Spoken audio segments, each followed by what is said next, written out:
murakoze. Jewe itandukaniro urumva mbere uko nizeraga nkiri muri ayo madini nagendaga nk'uyobora ngashyiramo n'ibitekerezo byanjye nkavuga ngo ibi nibi mbese nkamera nk'uwiyobora, ariko mu butumwa nagiye mbonamo profeti nta gisubizo cy'ubuzima tubamo atafashe. Ubuzima tubayemo muri iyi si, igisubizo cyose cy'uko tubayeho muri iyi si yakivuze.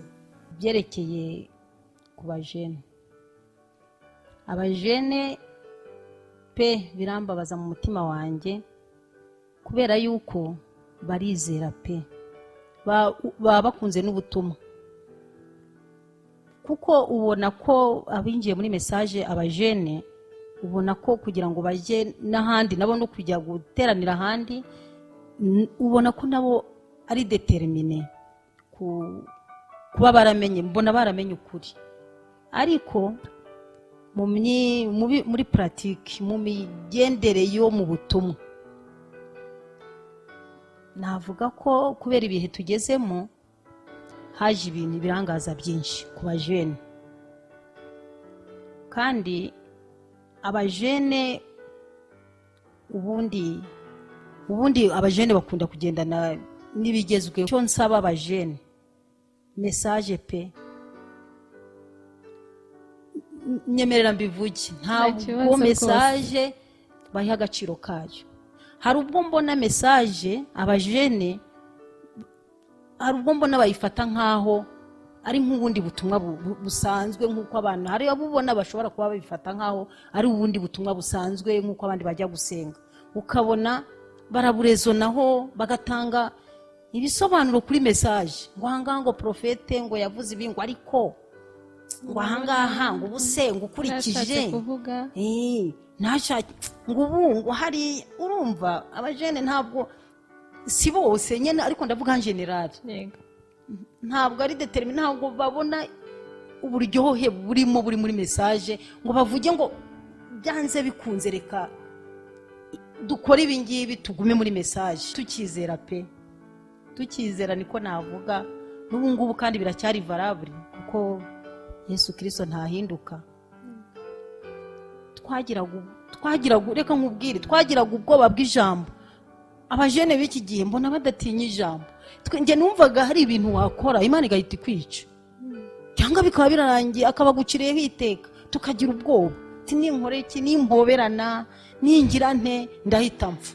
Ariko abajene bubu, umujene arahura n'undi mujene bahoberana, umujene arahura n'umujene no kwambara, umujene akambara vraiment akambara ibintu rwose ubona atari bya message ya Brana. Shireho umuhati, mushireho umuhati, mutinye ijambo. Ngenda babwiye ngo mutinye ijambo, kuko icyo Brana yavuze muri message ni verite, n'ukuri mugerageze kugenda n'ukuri, kandi muzabishobora. Hari byinshi nabonye mwashoboye, n'ibindi rero mwere kurangara.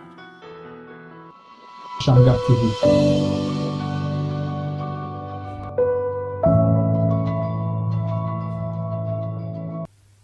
Shalom, Imana ibaho umugisha. Twongeye kuba ikaze mu kiganiro Mon Experience kuri Cyangwa TV, ugezweho nanjye Uwera Bethesda, aho tuba turi kumwe n'umutumirwa wacu no munsi tukaba twasuye umwe mu bamama bizeye ubutumwa. Atangira twibwira. Imana ibaho umugisha, watangira wibwira abadukurikiye. Murakoze. Jewe nitwa Nsanzemariya Daphrose, ndi umwe mu bamama bizeye ubutumwa bw'igihe, ubutumwa bwa Branham.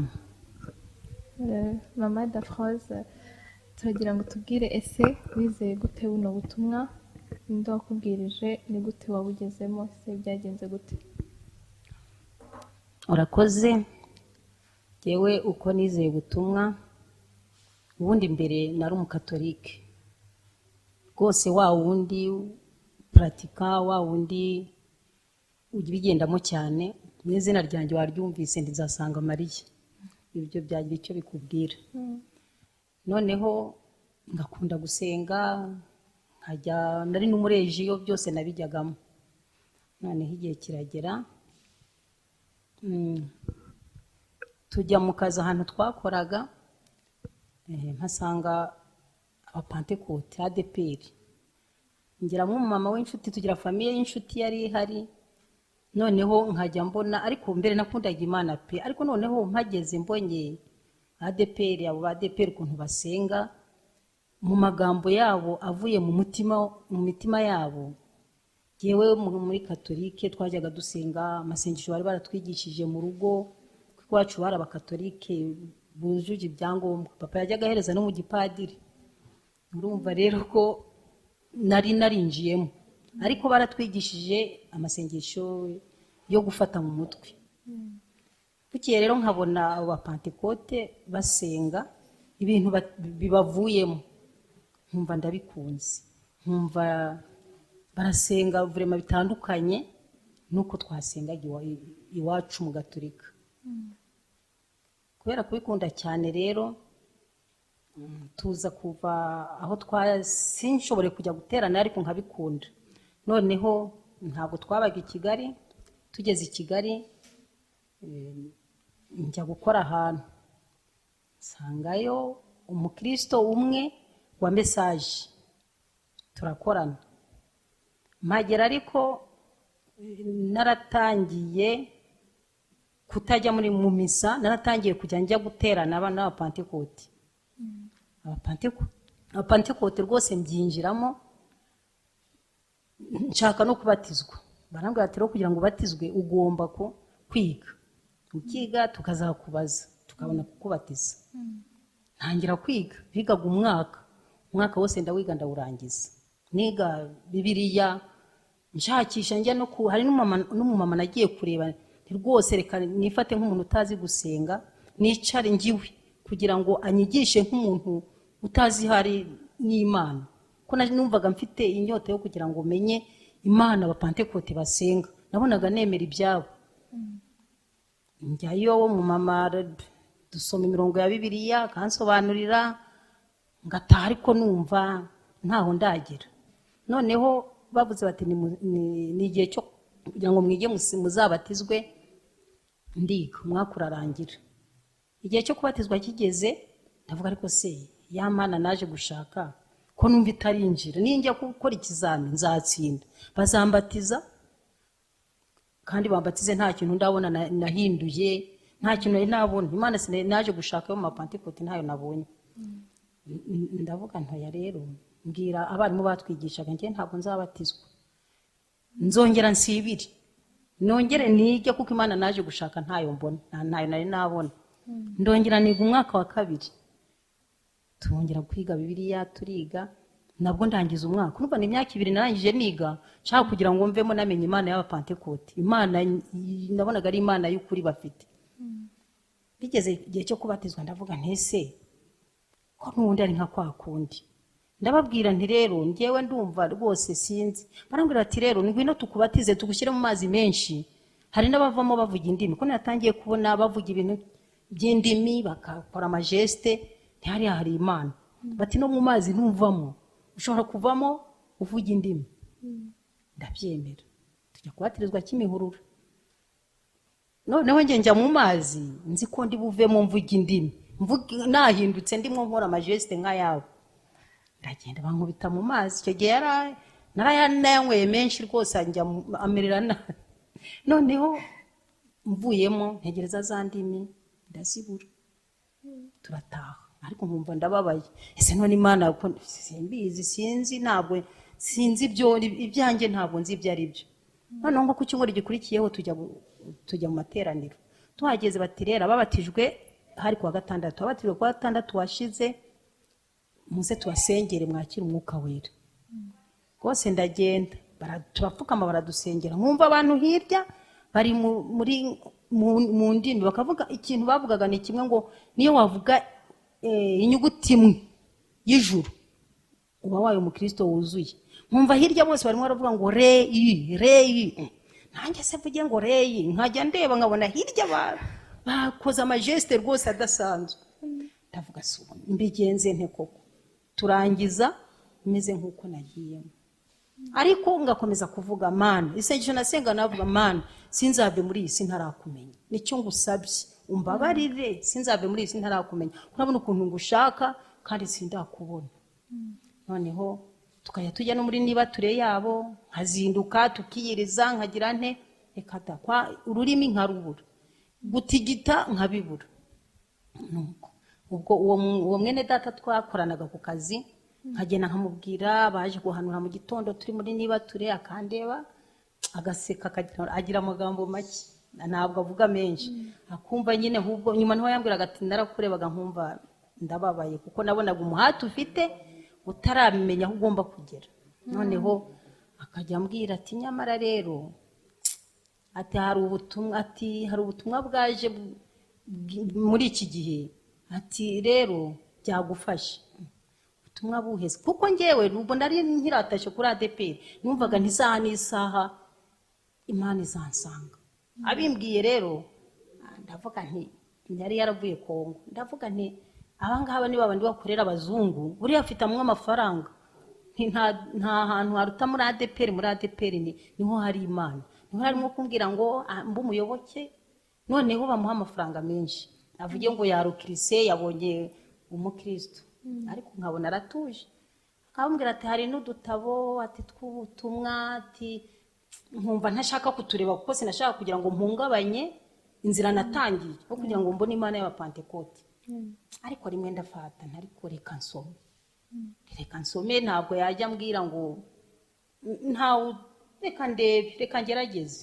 arama ndasoma natangiriye kuri biography ya profeti imibereho ya profete ndetse uwo muntu uvuga harya ni muntu ukeneye atereka nguhe biography urebe mbese ubuzima bwe arama ndasoma uzi ko muri biography rero harimo message izi message za profete no muri biography ye haraho yagiye ashyiramo extrait za message rwose ukumva nayo ni message ikintu nasomye ahantu yavuze ku butatu butagatifu yerekana ukuntu ubutatu butagatifu utabaho yerekana ko Imana ari imwe yakoze mu buryo butatu Imana yiswe data irema irongera yambara umubiri yitwa Yesu aje kudupfira ku musaraba kubera yuko ntiyari kudupfira Imana n'umwuka aba Yesu nyine adupfira ku musaraba noneho umwuka wera Yesu amaze kujya mu ijuru umwuka wera amanuka aza kubana natwe ariko nza kumenya ko ari ya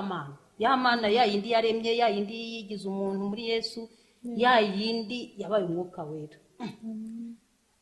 ati rero asobanura ukuntu rwose Imana ari imwe yakoze mu buryo butatu aho hantu numva hankoze ndavuga Imana ni imwe koko ya Mana batubwiraga Imana data Imana umwana Imana Roho Mutagatifu ni Imana eshatu nkumva ari Imana eshatu ugasenga Imana data ugasenga Imana y'umwuka Imana mwana numva ni Imana eshatu twasengaga ndavuga nti Imana ni imwe icyo kintu kinkoraho cyane Imana ni imwe ndavuga nti uyu muntu ntabwo asanzwe noneho nza kumenya ko izina rya data ari Yesu Kristo izina ry'umwana ari Yesu Kristo izina ry'umwuka wera ni Yesu Kristo kandi ko byose bikorerwa muri iryo zina nza kumenya ko bateme naho ngaho nasanze harimo bateme ko ari ukubatizwa mu izina rya Yesu Kristo atari ukubatizwa mu izina rya data n'iry'umwana n'iry'umwuka wera nk'ibyo nari narasanze mu Pentecote nibuka ko iryo zina tubatirizwamo ni izina rya data ni Yesu noneho ibyo byose mbisangamo noneho nibuka ko no mu byakozwe n'intumwa Petero yavuze ati abantu nibihana batizwe mu izina rya Yesu Kristo nibuka n'ahandi bavuze bati ibyo muzakora byose mujye mubikora mu izina rya Yesu Kristo mbona izina rya Yesu Kristo niyo Mana numva niryo zina ry'Imana yaturemye Imana yadupfiriye Imana itubamo mu buryo bw'umwuka ndavuga nta hantu niho pe ariko none umutima ukagenda harya ku Pentecote ese ku Pentecote ariko ntangera kugenda buho none uri mwe twagiye kurara mu masengesho ngo badusengere tubone umwuka wera mu Pentecote mbaza ikibazo ariko muri Bible ntihari ahantu kumatiza mu izina rya data n'iry'umwana n'iry'umwuka wera kandi mbona itorero Yesu Kristo yasize uko ryabatije mu izina rya Yesu Kristo ibyo bintu byombi mubibona mutuzi ukuntu barambwiye ngo nta kintu mubwiye, sinigeze mvuga ibya Branham, sinakamenye ku buryo nahita muvuga mu kanwa, sinakamenye uwo ari we. Nzi gusa ko ari umukozi w'Imana urimo kuvuga ibintu bidasanzwe. Arambwira ngo ariko aba Branhamiste ngo mubareke, ariko nuko yambwiye ngo ari Yesu Kristo se, ngo na Petero, ngo Yesu ko ari we wivuge ngo abazizera muzabatize mu izina rya Data n'Umwana n'Umwuka Wera. Ngo noneho Petero agiye kubatiza abatiza mu izina rya Yesu Kristo, ngo ari Petero na Yesu, ngo wakwemera nindi. Ndavuga nuko biri kose Petero kuri Pentecote biriya yavuze yabibwirijwe n'Umwuka Wera. Imana niyo yabimubwiye, si Imana irinyuranya. Ndaceceka nyine, mbona barabara ntibashaka kumva ibyo ndimo kuvuga, ndicecekera. Noneho nkajya nja muri Niba ture, ariko nkajya negera n'uwo mufrere akambwiriza. Ntangira kujya nsoma cyane, nkajya mbonamo ibintu ntigeze numva. Nkajya kumusobanuza bigeze aho ndavuga, ariko se Mana wambabariye ukampitiramo ko ndi murungabangabana. Noneho nibuka mu Baroma 13, mu Baroma aho bavuga ngo Yesu Kristo ko yarari ejo n'uyu munsi niko ari ubu niteka byo. Ni Rome 13 je pense, Rome 13 ni muri Rome aho bavuga ngo nimwigane abababanjirije, ngo mwigane kwizera kw'intumwa ngo zababanjirije, ngo mwigane kwizera kwabo kandi murebe iherezo ryabo. Iryo aho hantu nsomye naho numva hankozeho. Abatubanjirije ni bande? Ni intumwa. Twigane ibyabo. Ndavuga ngo ni Imana imbwiye, reka njyewe ndebe itorero rya Yesu uko ryatangiye ryizera. Ntangira kwegera uwo mwene data cyane, ntangira kumva rwose ibyo ku Pentecote bigenda byigira hirya, ariko ntacyo ndabona. Ariko nkumva ibyo ndi kugenda nsoma ni verite, nkumva ni ukuri, nkumva birimo biranyubaka ahantu ntigeze mbona mu buzima nabayeho mu byerekeye byo mu mwuka. Noneho nkomeza gusoma. Bukeye uwo mufaranga atari ko wazaje ukatubera umushyitsi, ukaza ibyo bintu usoma, ukaza mbese ukaza kureba nawe icyo usiri place aho bivugirwa. Njyayo ku Kimisagara, hari abafrere bake bahasengeraga, bari baratangiye no kunganiriza nabo tuganira. Bukeye twateranye, twarasomaga mwene data uriya witabye Imana James, Imana imuha umugisha, niyo wadusomeraga akadusomera, ariko yasoma nkumva nshaka kugira ngo turareyo nirwe numva ibyo ngibyo sinari narigeze ngira aho mbyumva na hato. Yasoma nkumva ndafashijwe. Mbega y'Imana yari utangiye kuyibona? Yari itangiye kuza, kuko numvaga ntashaka kuvamo. Bya bindi bya Pentecote bihita birasohoka. Umunsi wa mbere nagiye sinigeze nsubira mu Pentecote, nagumye aho ngaho Kimisagara basoma message, numva ntega amatwi, numva bidasanzwe. Ese hari umuhe mwaka? Byari mu mwaka 1996. Hari mu 1996, 1996. Noneho ubwo turaba akaba kadusomera. Bukeye noneho Pasteur Kumbi uburyo kibamuselektionye nabyo byaranshanze, kuko niho nabonye ababrebi bagira ijambo ku mwungeri wabo ugiye kubayobora, niho nabibonye. Noneho hari n'ikintu cyankozeho cyane cyatumye menya ko hari ubutumwa, ko hari ibintu bidasanzwe. Hari abafrere nahageze baje kubwiriza, ngo bari bamaze iminsi babwiriza aho ngaho, ariko uwo munsi ababrebi bateranye barakaye bababaye, barimo kwataka James. Batubura tuzanira abantu bameze kuriya, bakavuga bakajya mu magambo ya message, bati ubutumwa bwa Branham ukuntu abakobwa bari barimo Beate n'abandi nabo nkabona na Charine bababajwe n'ukuntu ubutumwa bwa Branham barimo kubufata ntibabuha agaciro kabo. Ari nk'abantu baje, hari nk'abasongarere bibababaje, nkabona buri wese arababaye. Ndavuga ahantu hari Imana, rwose jewe numva ntibindekuraje, numva ahubwo binsunitse cyane kumva ko aho ngo hari Imana. Ahantu ababurebi bararakara ngo ubutumwa ngo barimo kubufata uko butari, kubera abantu bari bahanyuze, kuko nta mwungeri bagiraga. Urumva nijye musaba basomeraga broshire, abo wenda bari baje bati twiboneye intama rero koko zari intama zaragiwe intama zizi umwungeri wazo pe, zari zirabo zizi ijambo bizeye. Noneho rero bibaho Pasiteri Kumbi rero aza kuza bwa mbere arabwiriza, ntabwo mbyibuka neza ariko icyo nibuka yaje arabwiriza, atubwiriza kuri Rusi, buryo ki yafashe decision Rusi agakurikira nyirabukwe nawe, ukuntu yafashe icyemezo. Iyo nuze iyo predication yatubwirije gufata icyemezo, bati pifya kwa ari umugeni, bati mbese barabisobanura. Umva uwo munsi c'était fini, twarasohotse mbwira Pasiteri, kumbwira James ntabwo asubira iyo yavuye, ntabwo asubira ku ngo atambatije, ntibishoboka, nibyarangiye nafashe decision. James araseka arambwira ati umva ubaye nka yankone yari hamwe na Filipo, ni amazi ngariya, none se ikibuze n'iki kugira ngo mbatizwe? Nawe naravuze ntumva Nyabugogo irahari hari amazi menshi, ngewe ntabwo asubira yatambatije. Le même jour navuye mu rugo ntazi ko ndi bubatizwe, le même jour banjyana Nyabugogo, umabatize barambatiza, ubwo ninjira mu muryango wa Kristo, ndinjira pe, kandi numva ndanyuzwe. Urugendo rwanjye ni ubuhamya bwiza cyane kabisa, buranyubatse njyewe. Ese Mama Daphrose, igihe wamaze kwinjira mu butumwa, ese ni iki cyakugoye? Wenda wakoraga utarizera ubutumwa, wenda message yakobirijaga kureka nyine kumva kirakugoye, ni iki cyakugoye?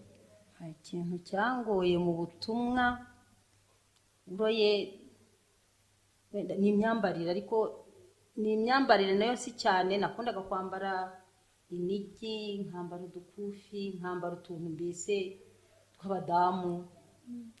Ntabwo na kera nkiri mu Katolike nahoranaga akantu k'akadodo kariho umusaraba wa Yesu, nkumva kugira ngo mbikuremo ijosi rimere nta kintu nshyizemo byarangoye.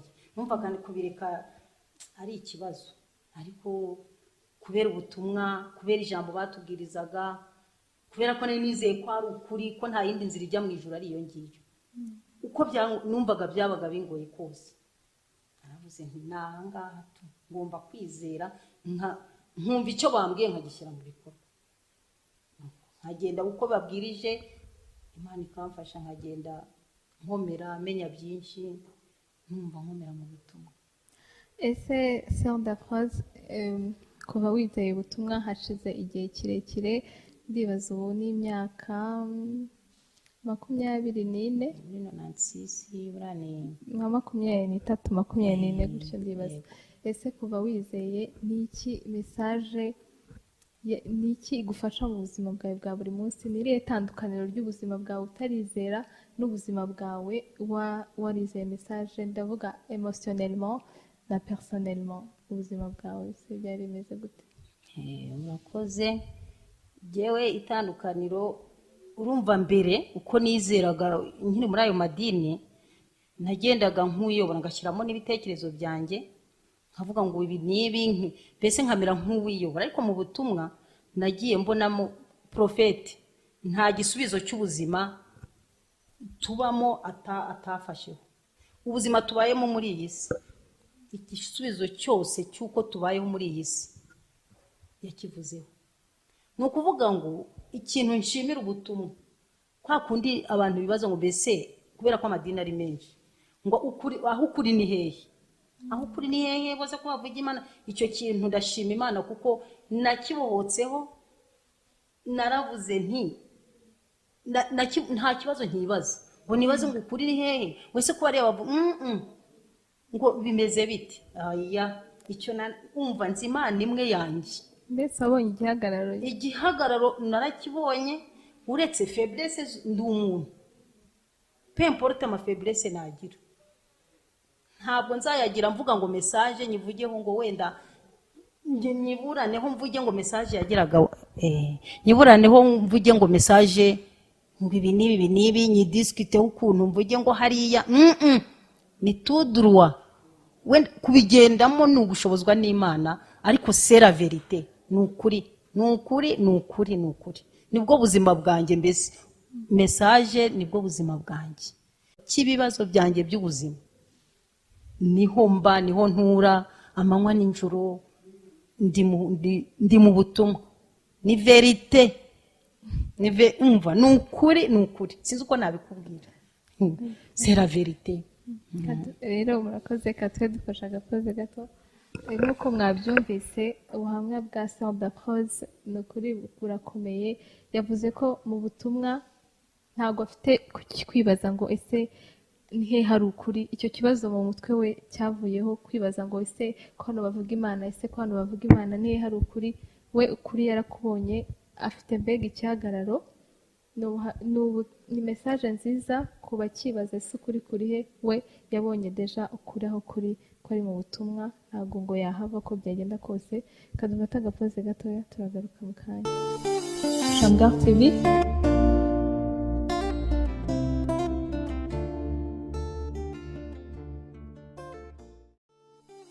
Shamgar TV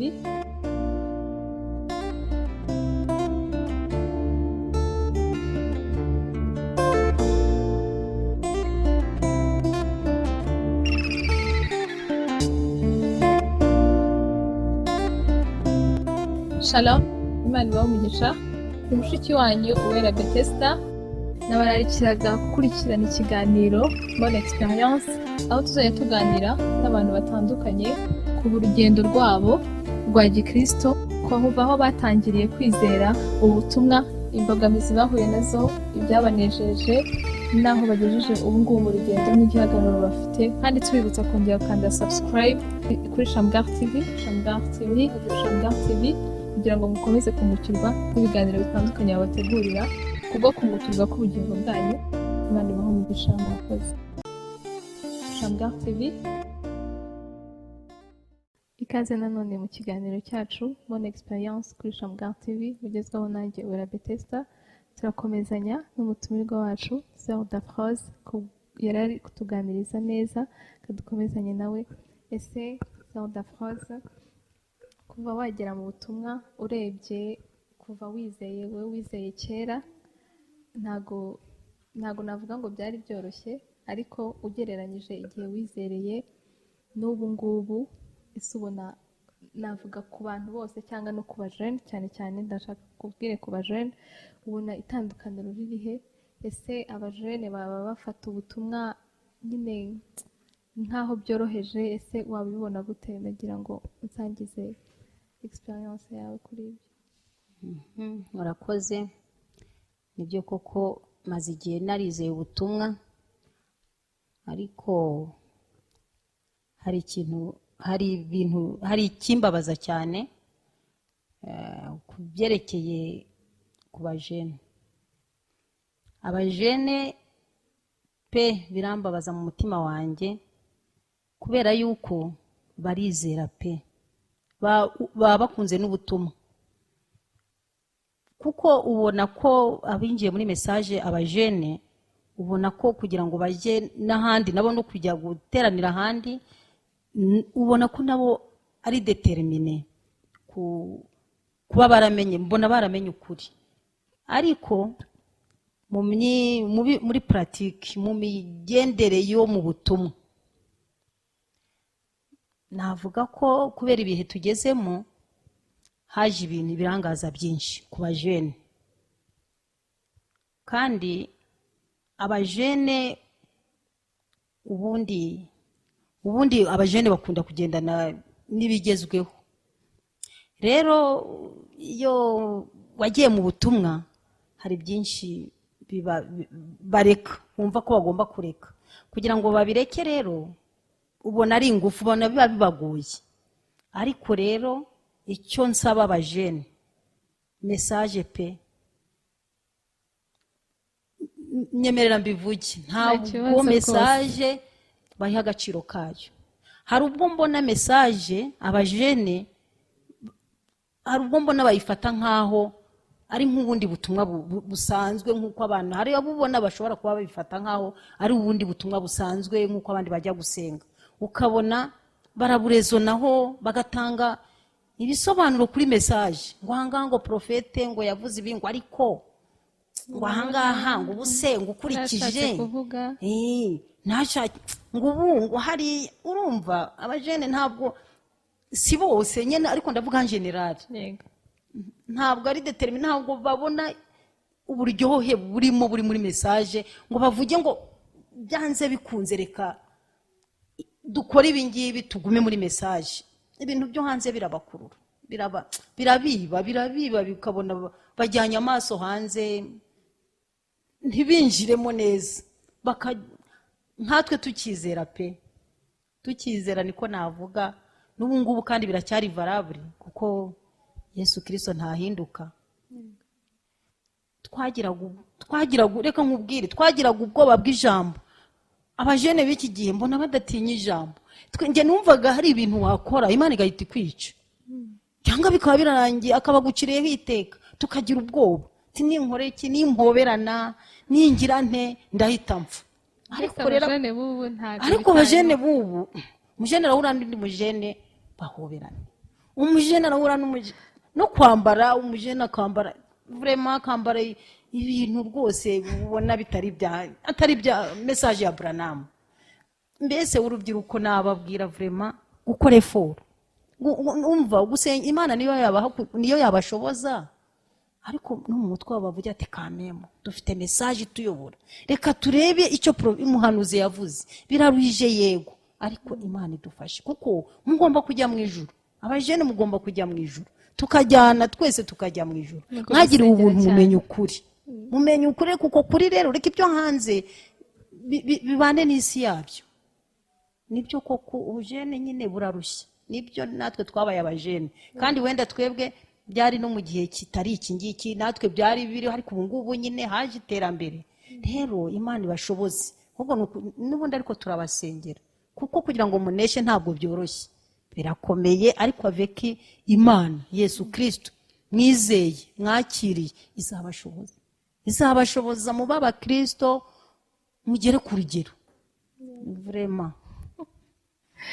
Abajene nizera ko bumvishe rwose bashyireho umuhate nako dushyireho umuhate kuko nanjye dushyireho umuhate mutinye ijambo. Ngenda babwiye ngo mutinye ijambo kuko icyo Branham yavuze muri message ni verite, nukuri mugerageze kugenda nukuri kandi muzabishobora hari byinshi nabonye mwashoboye n'ibindi rero mere kurangara hanze hari birangaza byinshi natwe bakuru dukuriye muri message natwe ntituburiya ibiturangaza natwe ntabwo turabatagatifu 100% turacyambaye umubiri ariko turarwana.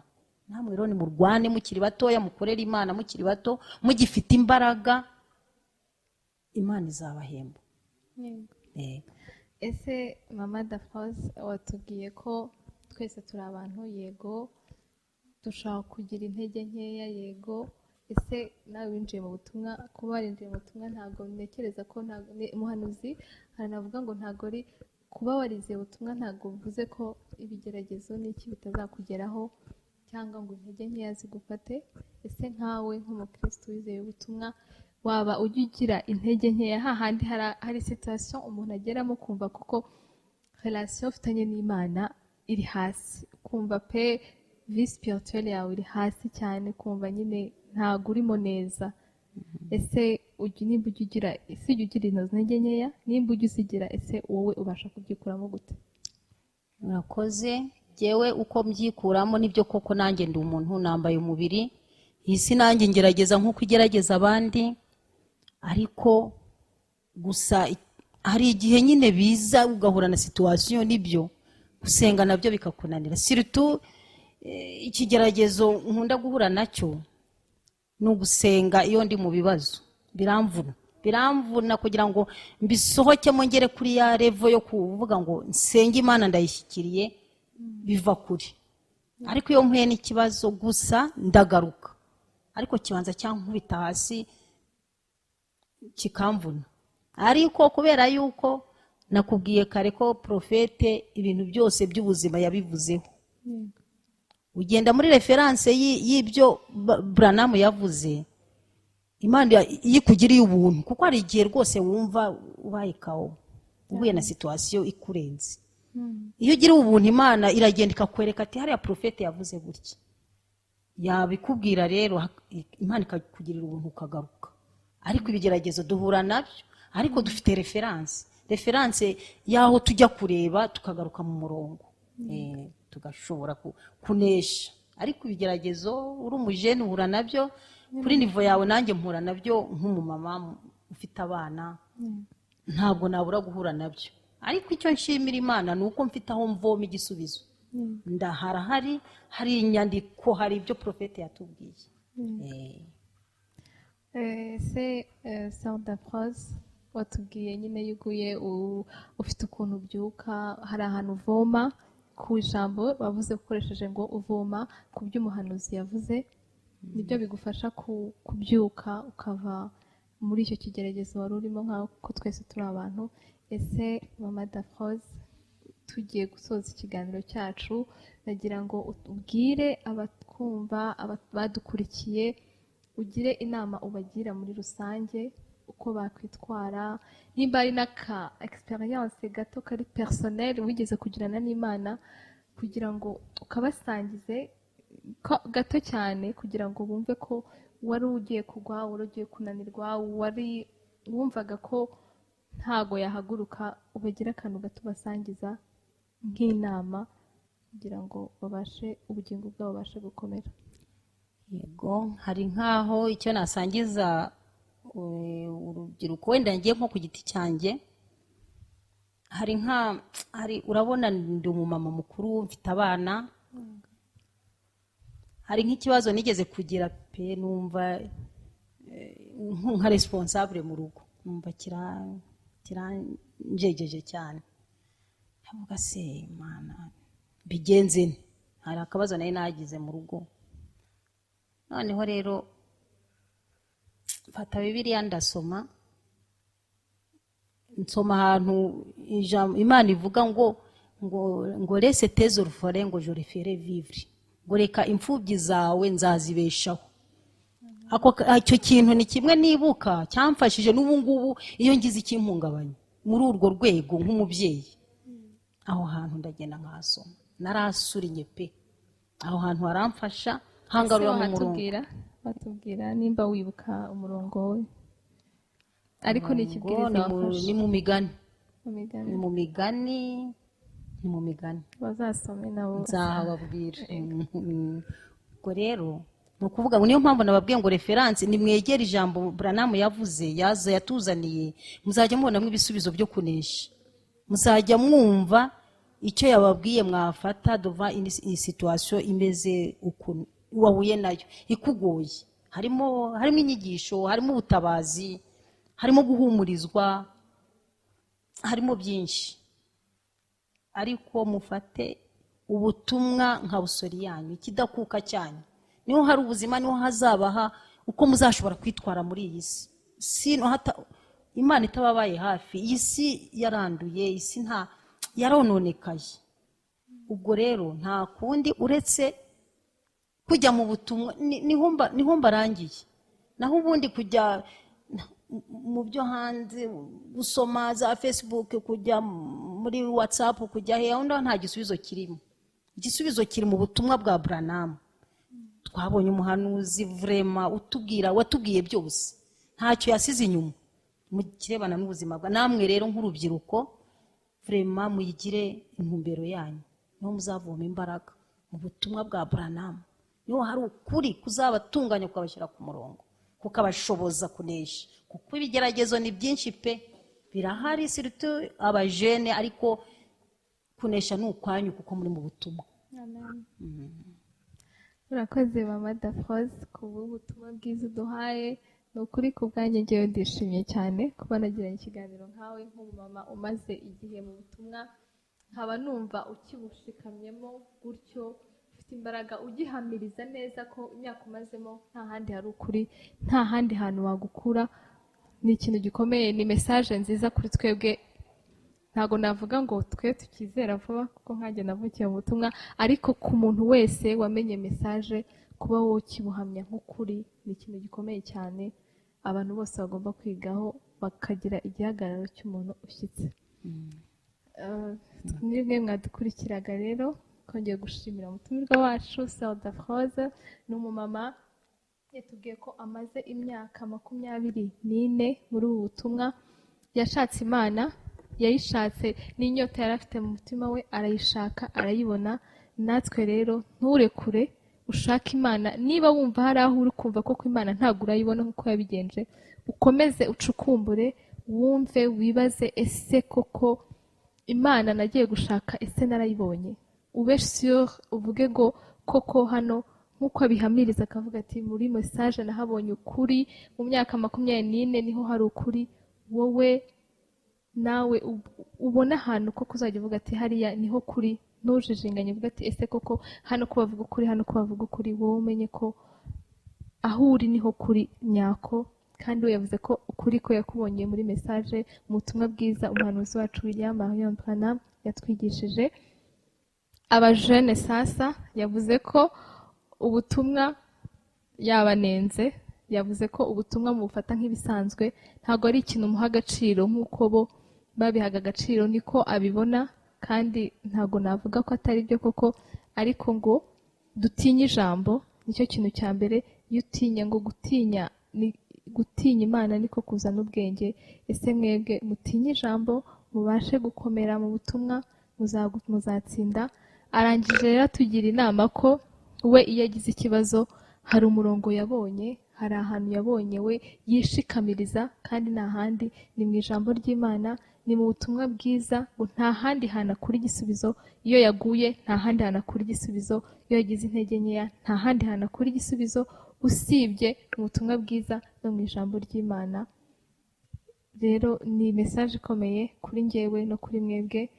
Twese nitugira uwo muhate tukamenya ibyo turimo tukabyizera neza, ndizera ko twese tutazabura mu izamurwa.